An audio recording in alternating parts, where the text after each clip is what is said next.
বাংলাদেশের এক প্রত্যন্ত গ্রামের ছেলে রাশেদ। বাবা ছিলেন একজন ক্ষুদ্র কৃষক। আর্থিক অবস্থা খুব খারাপ। পরিবারে ৬ জন সদস্য।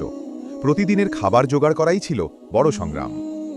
স্কুলে ভর্তি হয়েছিল বটে, কিন্তু নতুন জামাকাপড় কিংবা ভালো বই কেনার সামর্থ্য ছিল না। ক্লাসে অন্যদের হাতে যখন সুন্দর কলম বা বই দেখত, তখন মনে কষ্ট লাগত। রাশেদের মনের ভেতর সবসময় একটা ভয়ে কাজ করত।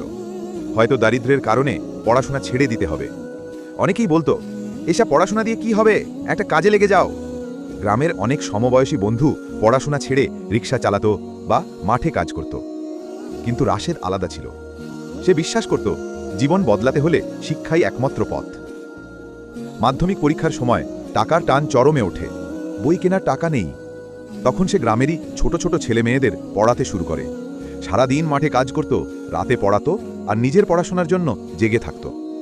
অনেক সময় ক্ষুধার্ত পেটেই পড়তে হতো। একদিন অভাবের তাড়নায় পরীক্ষার ফি দিতে না পেরে স্কুলে দাঁড়িয়ে শিক্ষক ছাত্রদের সামনে অপমানিত হতে হয়েছিল তাকে।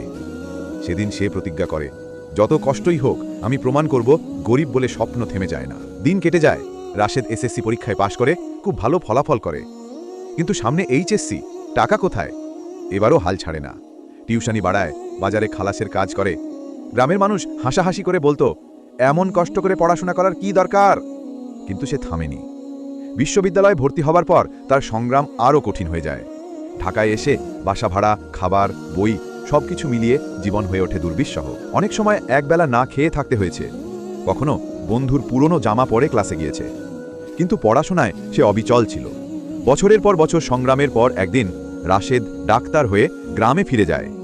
তখন সেই মানুষগুলো যারা একসময় তাকে তিরস্কার করত, গর্ব করে সবাইকে বলে, আমাদের গ্রামেরই ছেলে, এখন সে ডাক্তার। আজ রাশেদ শুধু নিজের পরিবার নয়, গ্রামেরও অসহায় মানুষদের সাহায্য করে। তার নিজের জীবন যেমন বদলেছে, তেমনি সে গ্রামের অনেক তরুণকে স্বপ্ন দেখতে শিখিয়েছে। শিক্ষণীয় দিক: ১. অভাব কোনোদিন স্বপ্ন থামাতে পারে না, যদি চেষ্টা অব্যাহত থাকে। ২.